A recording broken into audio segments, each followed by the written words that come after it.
خاوتي خواتاتي اهلا وسهلا مرحبا بكم يا جماعة الخير مساء الخير عليكم مازال في الله والسلام عليكم. J'espère que vous allez bien, j'espère que vous vous portez bien. Nous allons aujourd'hui vous révéler quelques détails extrêmement importants et extrêmement sensibles. Et nous n'avons pas voulu les dévoiler parce que nous avons espéré que la justice militaire au niveau du tribunal militaire de Blida allait réellement faire son travail. Mais bon, les récentes polémiques, la récente affaire du colonel Boualam Ben Nasser, qui a éclaté au grand jour avec le témoignage de son frère Toufiq Ben Nasser, qui a raconté, dit que son frère fait l'objet d'un acharnement, d'une cabale judiciaire, qu'il a été kidnappé, qu'il a disparu, qu'on veut le faire taire parce que on veut l'empêcher de dire des informations concernant un complot. Contre la présidence, nous avons fait notre enquête, on a oublié effectivement les tous arrêts, mais pour le moment pour des sanctions disciplinaires, et nous avons invité M. Toufiq Ben Nasser à nous contacter, et là il a fait une deuxième vidéo, et M. Toufiq Ben Nasser a fait une deuxième vidéo où il dit qu'il était prêt à me contacter, ou qu'il m'a invité à me contacter pour me donner des informations, et qu'il est sûr de ce qu'il est en train d'affirmer et d'accuser. Cette affaire Yajma'a, elle est liée à un personnage. Dans ce personnage, ils doivent être jugés depuis la fin février 2024. Et son procès est visiblement enterré. Parce que nous sommes à la fin du mois, le mois de mars c'est terminé, nous sommes au mois d'avril, à la fin du mois Ramadan, Ghadwa l'Eid arrive, ensuite il y aura les élections présidentielles qui vont arriver, la campagne électorale, et le procès de l'affaire la plus importante au sein de l'institution militaire n'a toujours pas été programmé. Il s'agit du procès du lieutenant-colonel Tariq Amirat. Il y a certains détails qui concernent M. Tariq Amirat que nous n'avons pas voulu révéler pour ne pas, troubler le déroulement de son procès, pour respecter l'instruction qui est en cours, et pour ne pas porter préjudice aux institutions de l'État, parce qu'il y a des informations très graves. Mais la goutte d'eau a fait déborder le khlas. À un moment donné, on parle plus d'Amirat, et on parle de Ben Nasser. Donc on a l'affaire Ben Nasser. Mais on a oublié l'affaire Tariq Amirat. Parce que, moi j'ai parlé avec des sources, j'ai parlé avec des personnes qui m'ont contacté et qui m'ont donné des garanties. Non, Abdou, ne vous inquiétez pas, il n'y a aucune volonté au sein de l'armée, ou au sein de la justice militaire, ou au sein de l'institution militaire de libérer, ou de remettre en liberté Tariq Amirat ou de l'innocenter. À partir de ce moment-là, pourquoi son procès n'a pas eu lieu encore? Et quand on parle de Ben Nasser, il faut toujours savoir que Ben Nasser qu'il soit bon, on ne m'arfouche. Moi je parle et je dénonce des faits. Moi j'ai parlé de lui dans le cadre de l'affaire de Tariq Amirat. Maintenant, s'il a des problèmes avec sa tutelle ou son autorité hiérarchique, ça c'est une autre affaire. Mais il s'avère qu'on ne peut pas nous faire oublier que monsieur Ben Nasser est parmi les témoins dans l'affaire de Tariq Amirat. Mais il n'y a pas que lui. Et on a donné des noms la dernière fois. Sauf que maintenant, Tariq Amirat, son procès devait avoir lieu vers la fin du mois de février. C'était le 27, je crois. C'était le 27 parce que ensuite il a été reporté une première fois le 3 mars. Ensuite, le 3 mars, l'audience n'avait duré que 10 minutes. Et il a été reporté en présence des témoins, de l'inculpé qui était sur le banc des accusés et de certaines personnes qui sont placées sous contrôle judiciaire, comme le général-major Zid Ali Oulzmili, l'ex-patron de la DCSA, de la Direction centrale de la sécurité de l'armée de 2020-2022, où depuis le report du 3 mars, plus aucune nouvelle. Mais l'affaire Tariq Amirat est un scandale que certains veulent étouffer. C'est ça le problème. Parce que Tariq Amirat, le dossier TAO, le volet, le complot. Il a été accusé de complot, de comploter, d'avoir orchestré des manœuvres de complot contre des institutions de l'État, dans la présidence de la République, dans certains membres du gouvernement, dans certains membres du cabinet présidentiel, et dans aussi des personnalités militaires, membres de l'institution militaire. Mais qu'il y a des choses qui malheureusement l'opinion publique nationale et internationale ignore. Je dis bien internationale parce que cette affaire implique aussi bien les Algériens que les étrangers. Tariq Amirat Yajma'a, il y a des personnes, visiblement, au plus haut sommet du pouvoir algérien, qui ne veulent pas le voir couler. Parce que le cas Tariq Amirat coule et son procès se déroule, Tarek Amirat risque de dire, de faire des révélations et de lancer des accusations contre certains responsables de l'armée et des services de renseignement, ce qu'il va révéler et ce qu'il va dire va tout simplement provoquer un séisme général et national. Un séisme général et national, ça pourrait coûter la tête de pas mal de très hauts responsables de l'armée, y compris Saïd Chengriha. Saïd Chengriha en personne, نقولوا رد بالك. راهم يلعبوا بيك في l'affaire Tarek Amirat, elle risque de te provoquer un énorme problème. D'abord, il faut savoir que la maman de Tarek Amirat, qui essaie de libérer son fils, elle parle toujours au nom de Saïd Chengriha. Et elle dit que Saïd Chengriha m'a promis de libérer mon fils, elle m'a promis d'intervenir pour libérer mon fils sur la Tahdar. Cette femme, parce qu'elle était la femme de Slimane Amirat, Allah yarhamou.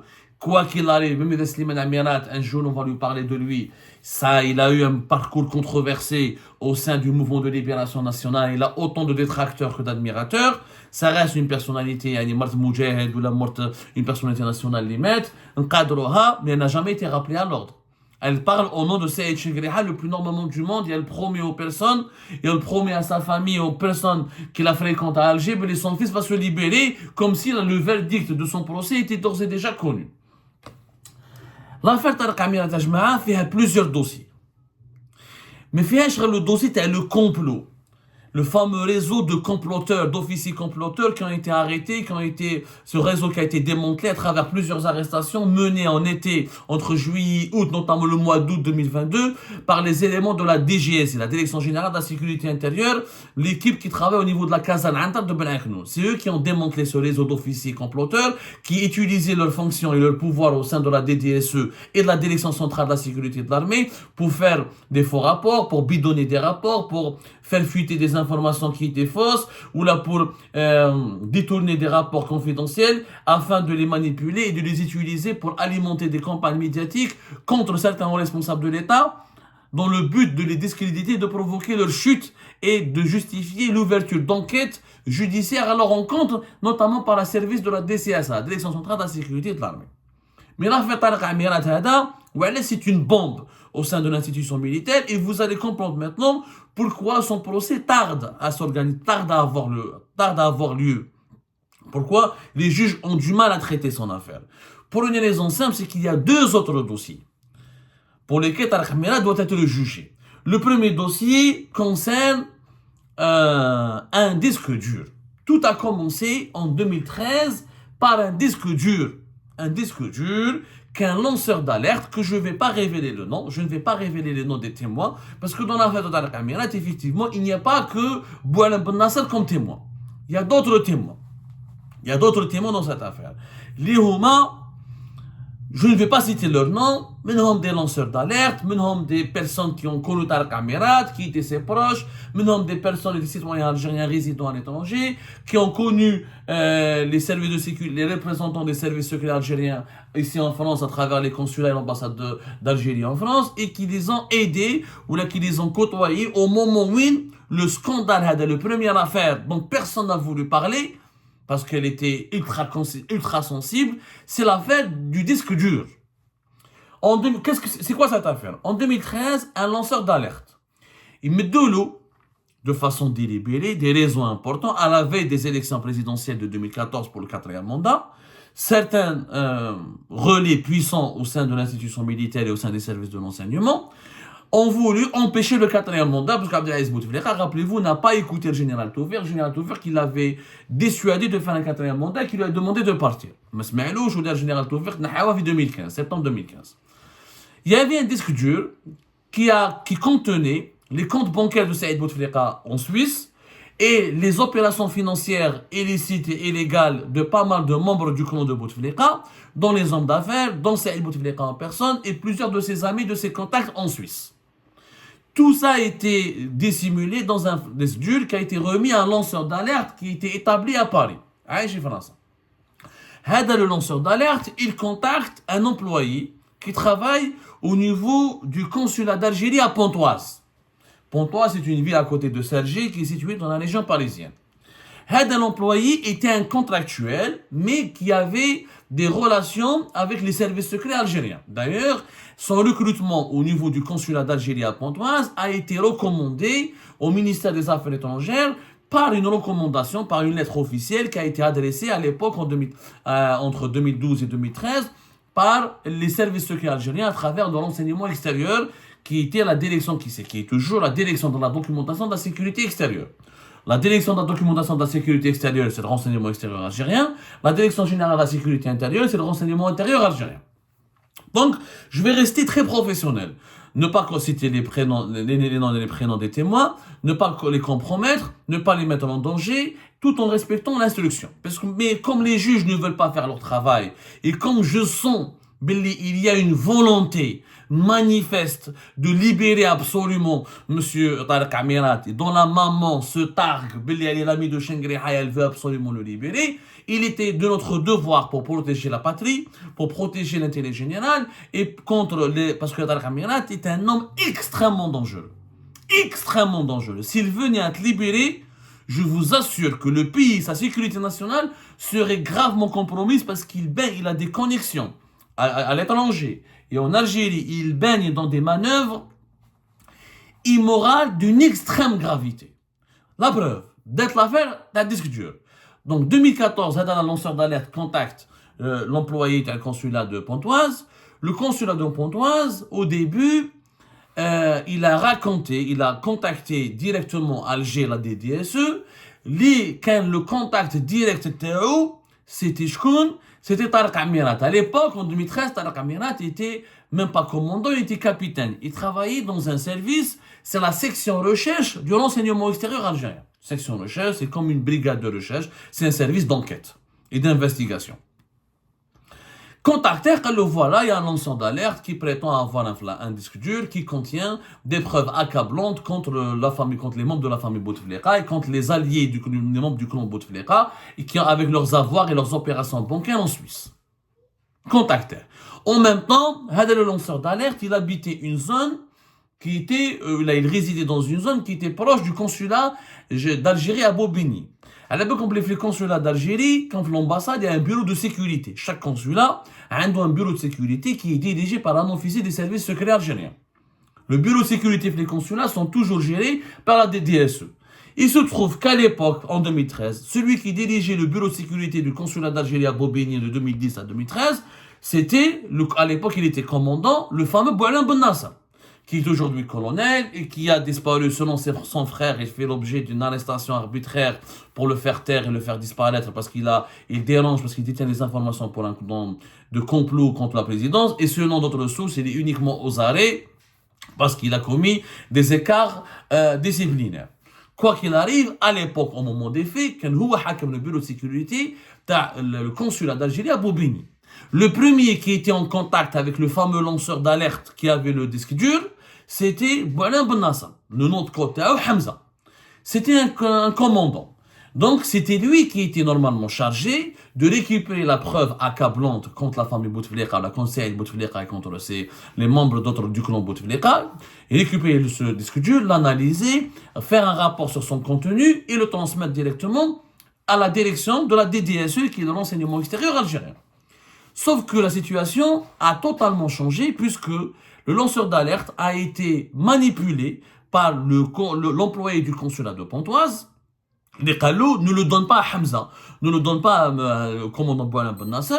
C'est moi qui va te mettre en contact avec un officier plus important qui va venir depuis Alger pour traiter avec toi et pour te rencontrer, pour récupérer le disque dur. Donc, le disque dur matawa chez Boualem Ben Nasser. Sauf que Boualem Ben Nasser, il savait, parce qu'il avait rencontré le lanceur d'alerte, il a été briefé, il a eu déjà connaissance de l'information, ou là il a eu partiellement en tout cas connaissance de ce qu'il y avait dans ce disque dur en 2013. Mais il n'a pas pu le récupérer. Il devait le récupérer parce que c'était lui le représentant attitré des services secrets. Normalement, Houa, avec un Bobigny, ou Ken, le responsable des Hakam, le bureau de sécurité de l'ambassade d'Algérie, à l'époque, c'était normalement, depuis des années, c'était le fameux général Ben Daoud. Mais Ben Daoud, il avait quitté son poste, je crois. Donc il y avait un autre, j'ai oublié le nom. C'est généralement un colonel ou un général qui dirige toujours le bureau de sécurité de l'ambassade d'Algérie à Paris. C'est un poste stratégique. Toujours le renseignement, les services secrets algériens, vu que la France est un pays particulier, un partenaire important, il y a des millions d'Algériens qui vivent en France, on confie toujours ce poste, le représentant des services secrets algériens en France est toujours un officier influent, important et expérimenté. Et vous allez voir que ça va changer. Et vous allez voir pourquoi.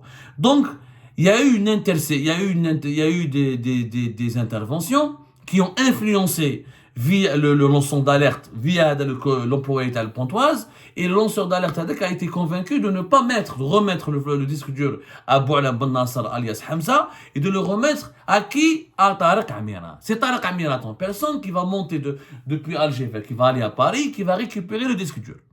Et qui ensuite était censé faire son enquête. Sauf que Tariq Amirat ne va jamais faire d'enquête. Et le disque dur ne va jamais être remis à la DDSE, qui était à l'époque dirigée par le général Youssef, général-major Youssef, Mohamed Bouzid, alias Youssef. Lui, il ne va jamais le donner. Tariq Amirat, son frère, était l'ami de Saïd Bouteflika. Tariq Amirat va profiter de ce scandale pour se rapprocher de Saïd Bouteflika, pour aller le voir et lui dire, voilà, il y a un complot contre toi, les services secrets ont reçu des informations concernant tes comptes bancaires en Suisse, concernant les opérations bancaires de pas mal de tes amis et de tes alliés en Suisse. Moi, on m'a demandé de faire l'enquête, j'ai récupéré les preuves, et sois à ton niveau. Il a rendu service à Saïd Bouteflika. Et c'est comme ça que Mbad, Tariq Amirat, il a obtenu des promotions. Saïd Bouteflika Mbad bat au Rome, bat en Italie, contre le gré du général à l'époque Béchir Tartak, parce que Béchir Tartak n'appréciait pas Tariq Amirat. Tous les services secrets à l'époque ont détesté Tariq Amirat, parce que khda les services. Il a manipulé, il a utilisé son poste au sein des services secrets pour récupérer un dossier compromettant contre Saïd Bouteflika et des personnes du clan de Bouteflika. Il l'a donné à Saïd et il a empêché, il a saboté, il a compromis une enquête d'une extrême gravité concernant les opérations bancaires et les avoirs financiers de Saïd Bouteflika, de pas mal de ses amis et de ses alliés en Suisse. هذه قبل الحراك ب5 سنين, dans 2013, entre 2013 et 2014. Donc, on aurait pu, bien avant le Hirak, parce que la Suisse a communiqué récemment, en 2020, entre 2022 et jusqu'à 2023, l'Algérie elle a envoyé pas mal de commissions rogatoires, il fallait attendre l'année 2023, pour que la Suisse communique officiellement les coordonnées des comptes bancaires de Saïd Bouteflika en Suisse, et où il y a encore 30 millions, l'équivalent de 30 millions d'euros qui sont toujours cachés en Suisse. Il y a un travail de coopération judiciaire, mais ça, qui a duré des années, qui a duré de 2021 pratiquement, qui a duré de 2020-2021 jusqu'à 2023. Il fallait attendre 2023 pour que les autorités algériennes aient des informations solides ou la concrètes, ou la confirmer sur ce que possède Saïd Bouteflika en Suisse. Mais déjà, ces informations étaient déjà à la disposition des services secrets algériens en 2013. Mais malheureusement, Tariq Amirat, il a trahi son pays, il a trahi son institution, il a fait usage d'un dossier pour ses besoins de carrière. Où Saïd Bouteflika a récompensé, même c'est la première fois pratiquement de l'histoire depuis de très longues années, alors même qu'il n'était même pas colonel, uniquement commandant, a le poste du bureau de sécurité de l'ambassade d'Algérie à Paris. C'était entre 2017 et 2019. Toujours Bouteflika Saïd l'a promu. Tartak était contre, mais Tartak ne pouvait rien faire parce que Saïd Bouteflika était plus influent. Et c'est comme ça que Tariq Amirat est devenu puissant. Ça, c'est le premier volet. Mais le problème, c'est que le disque dur, il a disparu. Mais la DDSU n'a jamais pu le conserver, ni le garder. Ben Nasser Boualem, qui s'appelait Hamza Boubini, il a sauté de Boubini, parce que ensuite il a pas pu, parce qu'il était témoin clé de ce dossier. Donc il est parti vers d'autres postes. Je crois qu'il est parti vers l'Union africaine, il a eu un autre parcours.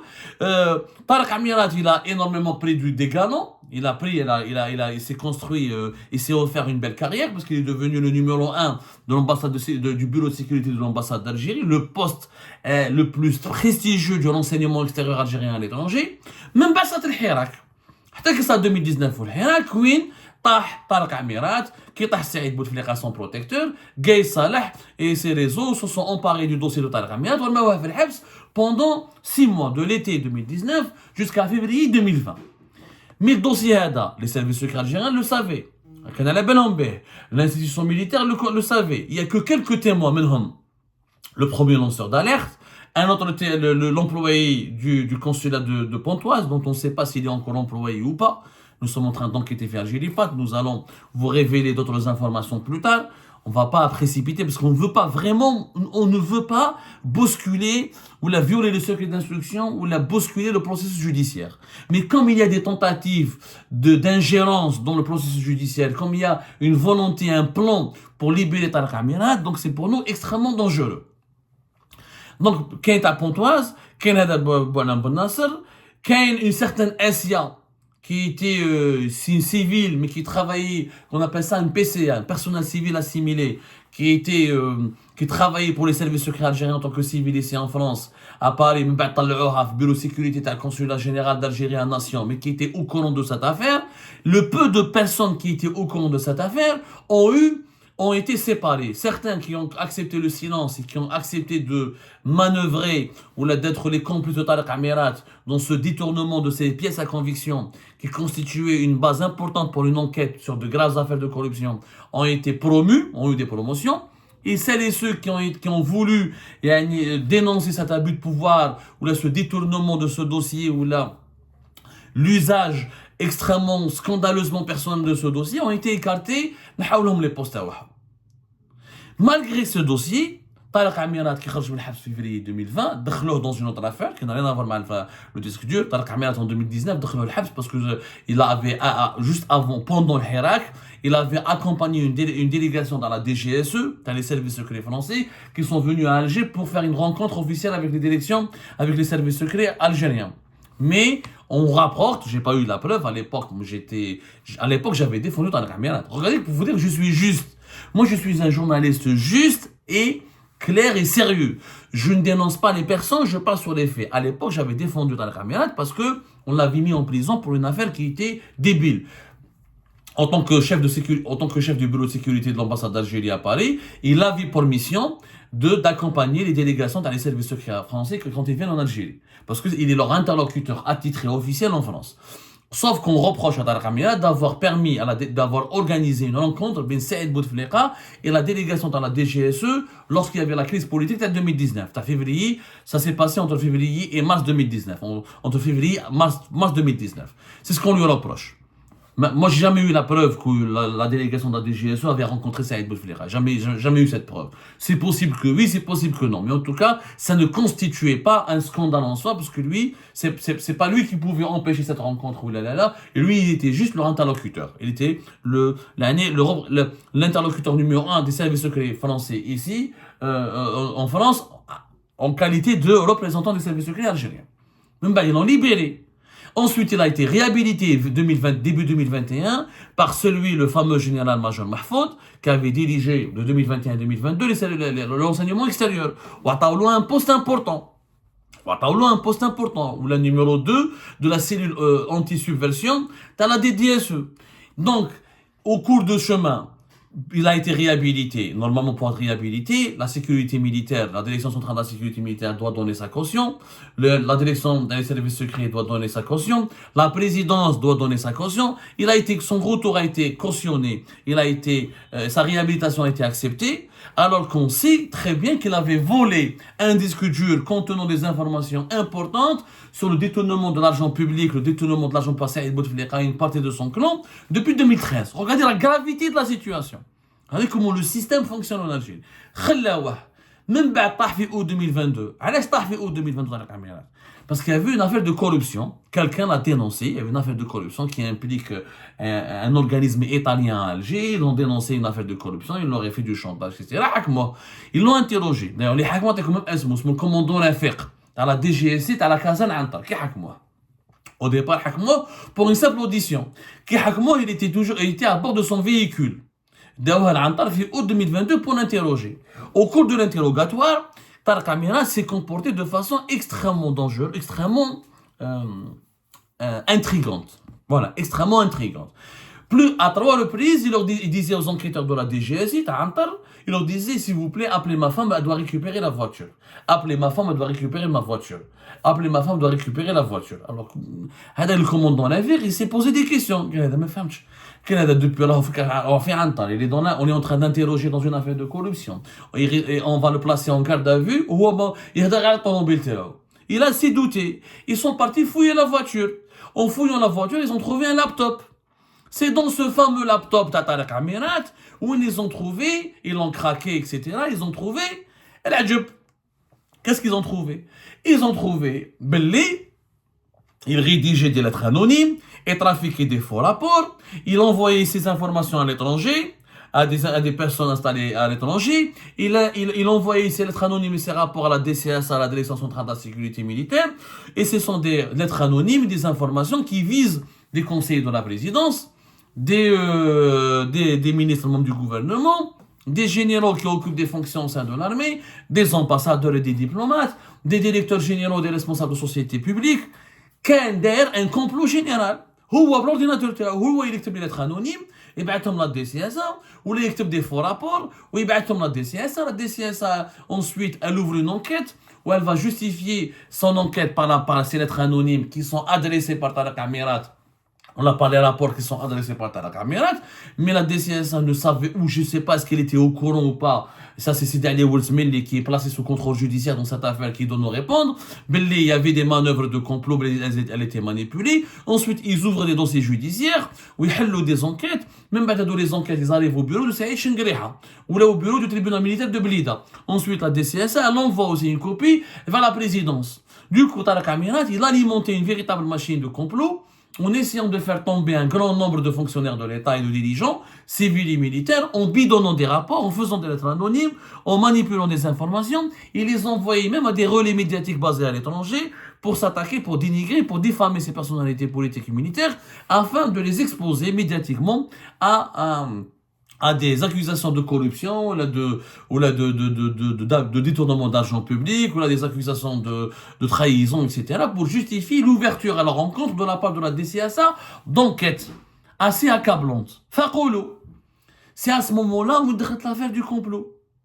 En fait, Tarek Amirat, il a trois affaires en fait. La troisième affaire, c'est le financement de la campagne électorale. Le financement de la campagne électorale, c'est Algérie Part qui l'avait révélé. Le 3 août 2021, c'est nous qui avons sorti des images. L'article d'Algérie Part exclusif, les images qui prouvent l'implication d'un haut responsable du renseignement algérien dans le financement occulte du 5e mandat. En fait, Tarek Amirat, il a été filmé dans une brasserie parisienne qui d'ailleurs le premier rassemblement pour le 5e mandat de Bouteflika fait début mars à peu près 2019 fait Paris. C'est lui qui a pris de l'argent, un député Ousmane Bourras, Jamel Bourras, c'est lui qui a donné l'argent à Jamel Bourras pour distribuer de l'argent à des associations ou à des personnes qui étaient impliquées ou à qui on leur a demandé d'organiser un rassemblement en faveur du 5e mandat de Bouteflika à la place de la République. C'était un rassemblement totalement ridicule qui n'a pas drainé beaucoup de monde, mais qui a drainé quelques personnes qui ont été payées. Et la preuve du paiement, nous l'avons détenu parce que nous avons sorti des images où Tchouf Jamel Bourras en train de payer des billets d'or. Au début de l'affaire, Tarek Amirat n'était... Donc, c'est le troisième dossier. Tarek Amirat, il a plusieurs dossiers. Et dans ces dossiers-là, il y a des témoins. Mais aujourd'hui, on ne parle plus de Tarek Amirat. On ne parle que de Ben Nasser. Mais le dossier Ben Nasser, on est en train d'enquêter, on verra. Les sources, d'autres sources, mais force est de constater que plus personne ne parle de Tarek Amirat. Et que depuis l'affaire du disque, rien que normalement depuis l'affaire du disque dur, ce monsieur n'aurait jamais dû être réhabilité en 2020, n'aurait jamais dû continuer à travailler pour les services secrets algériens en 2021, il n'aurait jamais dû d'ailleurs continuer à rester, à avoir des promotions, à occuper les postes qu'il avait occupés à Rome et à Paris entre 2015-2016 jusqu'à 2019. Et pour le moment, il aurait dû être jugé. Mais il n'est pas jugé. Donc que fait la présidence de la République? Que fait l'état-major de l'armée? Pourquoi on ne veut pas juger un homme qui a clairement trahi le pays, qui a clairement trahi l'institution, qui est clairement impliqué dans des grosses affaires, je dis bien de grosses affaires, de vol, de détournement d'informations confidentielles. et qui a permis à Saïd Bouteflika d'étouffer un scandale et une enquête qui pouvait s'ouvrir sur lui depuis 2013 concernant ses biens ou ses avoirs bancaires et financiers en Suisse.